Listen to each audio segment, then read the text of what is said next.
Welcome to the Sales Influence Podcast, where we talk about finding the why in how people buy. I'm your host, Victor Antonio. Thank you for joining me, man. Thank you for lending me your ears. I always appreciate your wonderful ears. Hey, today I want to talk about why people don't buy, but more specifically, percentages. You know, on average, they've done studies, right? On average, you will close, again, cross-sectional study on different industries. On average, the average sales close rate is about 40%. Now, it varies by industry, so let's just say that the average is 40%. Those are your wins. 40% is the amount of wins that you have. Now, that means that you've lost how much? 60%. I'm not trying to trick you, right? So you win 40, but you lose 60. Now, here's the key question. Do not fail me. I need you to answer this. Where did that 60% go? Where did that 60% go? Think about that for a second. It's not so obvious. Where did that 60% go? If you said competition, you're partially right. When they looked at the numbers, 60%, what they realized is that about 20% of that 60 goes to your competitor, which leaves us with a total of 40%. The question again is, where did that 40% go? What happened to that 40%? The answer is no decision. Status quo, no change, no decision, 40%. But wait, there's more. When they zoomed in and looked at that 40% that made no decision, 10% of those folks didn't make a buying decision because of price, which leaves us with 30% who made no decision. Now think about this for a second. 20% went to your competitor.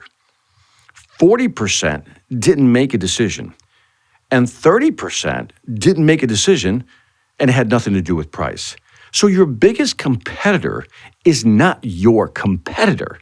Your biggest competitor is the status quo. No change, no decision, which begs the question, why didn't people move? Why did they not make a buying decision? I submit to you that what probably happened is your presentation didn't provide enough value for the customer to go, okay, I think I'll change, right? Because customers look at three things. Here are the three things I really want you to register. First, for me to change anything, there has to be a gain. In other words, there's got to be an upside. If I change from this Victor to that, your product, what am I going to gain? What am I going to gain? Am I going to gain anything? And they're going to, the first answer is yes, right? Let's say we can tell them, yeah, of course you're going to gain. They're going to say, what am I going to gain? In other words, they want to look at magnitude now. Is there a gain? Yes. In other words, we'll be better, right? Well, what's the magnitude of the gain and how do you measure that gain? And the magnitude has to be worth their interest. In other words, if you say, yeah, but my product is better and you buy from me, we can increase your revenues by 0.5%. Now again, 0.5 may not be enough to move the needle, or we can reduce your cost by 0.5, right? The customer's going to look at that, reduce my cost by 0.5. That's not a very big number, Victor.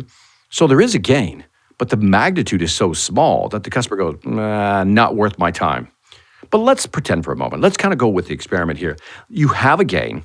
You can demonstrate that your product can help, for example, with cost efficiencies. Then the second question is magnitude. By how much? And let's say it's 1%. And 1% is enough to say, get the customer's interest to go, you know what, 1% does start making a difference.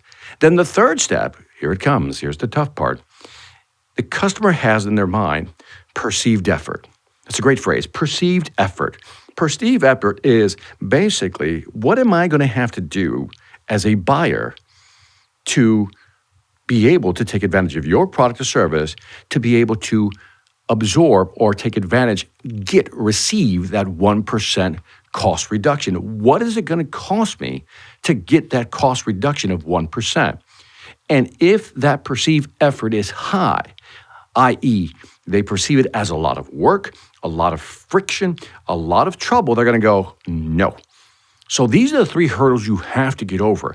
Again, let me rewind the tape here because I really want you to get this. People don't make a buying decision. And in many cases, it's not because they don't want to.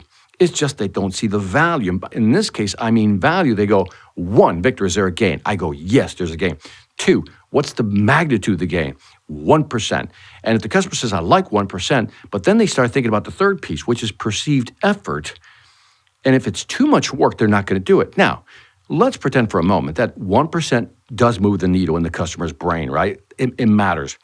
And the switch over from what they're currently using to your product is a matter of slipping in a card, flipping the switch, and everything flips over. In other words, the effort is low. Then that's a guaranteed win right there.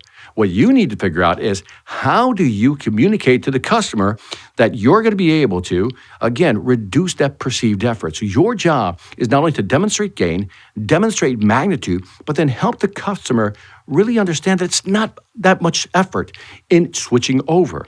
This is where a lot of technology companies get caught in terms of their salespeople. Because salespeople will sell the features, they'll sell the benefits, they'll sell the advantage, they'll sell the gain. But in the client's mind, all they see is all the work required to get that 1% reduction in cost. And unless we can help them reduce that, in other words, if we can come up with a way to walk the customer through and actually reduce that perceived effort, we'll be more successful. Let me give you an example. Let's be real here. And that is, what if I told the customer, I said, Mr. Customer, I said, in order for us to be able to buy the product and get you that 1% cost and reduction, it's a very simple process. Week 1, here's what we do.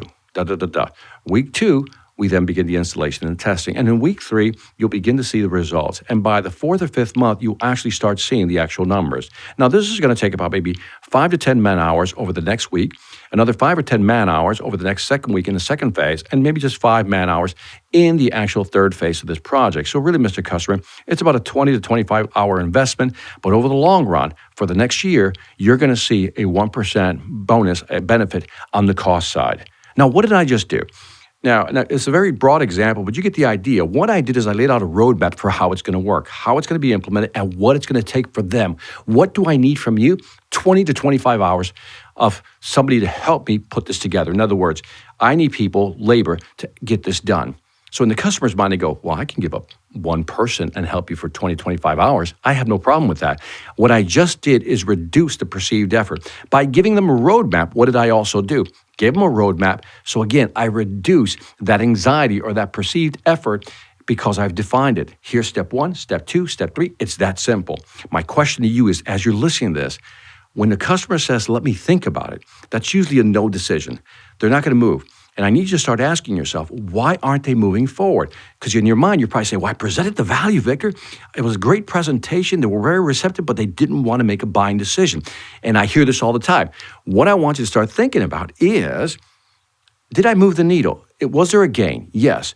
Did the gain have enough magnitude for them to care about? In other words, did it save them enough money? Could they gain more market share? Could they increase their revenue? By what percentage? Did I demonstrate that there is a real tangible benefit? And if I did that, and the magnitude is important, did I lay for them down a roadmap, a blueprint, the step, the process, the phases, make it easy for them to say yes? And if you do that, you're going to see more yeses than no. So keep this in mind. It's not about just presenting the value. It's how they're going to execute to get that value that's going to make all the difference in the world. And that is it for the Sales Influence Podcast. Give me some feedback on iTunes, Stitcher, YouTube, Pandora, Spotify, wherever you find me. I'd love to hear your feedback. And after that, check out the Sales Velocity Academy. I'm super excited. We got some master classes. Sales Velocity Academy, we're just putting out some great stuff, new courses to help you sell more faster. So check that out. And on that note, this is Victor Antonio, always reminding you, selling ain't hard when you know how. Take care.